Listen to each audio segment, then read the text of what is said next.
게임에 소송이 걸렸는데 이번에도 소니입니다. 오늘은 패럴드 그리고 소송의 이야기를 다뤄보려 합니다. 이번에도 소니와 관련된 게임이 구설수 중심에 있습니다. 먼저 최근에 있었던 콘코드 문제부터 이야기해보죠. 최근에 겪은 큰 이슈 중 하나였지만 이제는 어느 정도 마무리되었습니다. 그런데 소니가 관여한 또 다른 게임이 이번에는 닌텐도로부터 소송을 당했다고 합니다. 바로 패럴드라는 게임이죠. 물론 콘코드는 소니 인터랙티브 엔터테인먼트고 패럴드는 소니 뮤직 엔터테인먼트입니다. 둘 다 소니이긴 하지만 그 다른 부분은 잊으면 안 됩니다. 닌텐도가 패럴드를 고소하는 이유는 디자인 도용 문제가 아닙니다. 이번 소송의 핵심은 특허와 관련된 것입니다. 이것이 의미하는 바는 조금 다릅니다. 닌텐도와 특허 소송의 역사. 닌텐도는 게임업계에서 다양한 특허를 보유하고 있는 회사로 유명합니다. 그럼에도 불구하고 닌텐도는 그동안 소송을 잘 걸지 않는 회사로 알려져 있었습니다. 일본과 세계 게임업계를 존중하는 측면에서 소송을 자제한다는 이야기는 하지만 그렇다고 소송을 아예 안 하는 회사는 아닙니다. 가장 대표적인 사례로는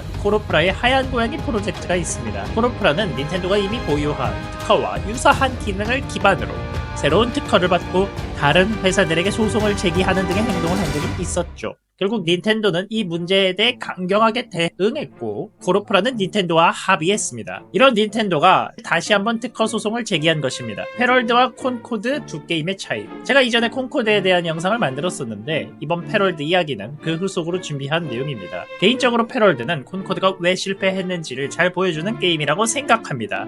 콘코드는 그저 재미없고 못 만든 게임이었기 때문에 망했다고 볼 수 있습니다. PC도 PC지만 게임이 그냥 개노잼이잖아요. 결국 게임에서 가장 중요한 건 재미죠. 패럴드는 도덕적으로 비판받을 여지가 많습니다. 여러 게임에서 가져온 듯한 요소들이 많거든요. 도용 문제도 꽤 지적되고 있었죠. 하지만 이 게임은 재밌습니다. 그래서 많은 사람들이 비판도 하지만 즐기고 있었다는 게 흥미롭습니다. 저도 패럴드를 해보면서 참 재미있다는 생각을 했었습니다. 저는 저작권 문제나 도용에 꽤 민감한 편이라고 생각했었거든요. 그런데 패럴드를 플레이하면서 그 재미에 빠지게 되더군요. 그래서 문득 든 생각이 내가 그동안 도용이라 느꼈던 컨텐츠들은 사실 재미가 없어서 정이 안 붙은 게 아닐까 하는 의문이었습니다. 다시 본론으로 돌아가서 이번 닌텐도의 패럴드 소송은 특이한 사례라고 생각합니다. 앞서 이야기한 하얀 고양이 프로젝트 소송처럼 닌텐도의 특허 소송은 대체로 방어적인 성격이 강했었거든요. 하지만 이번에는 그 반대입니다.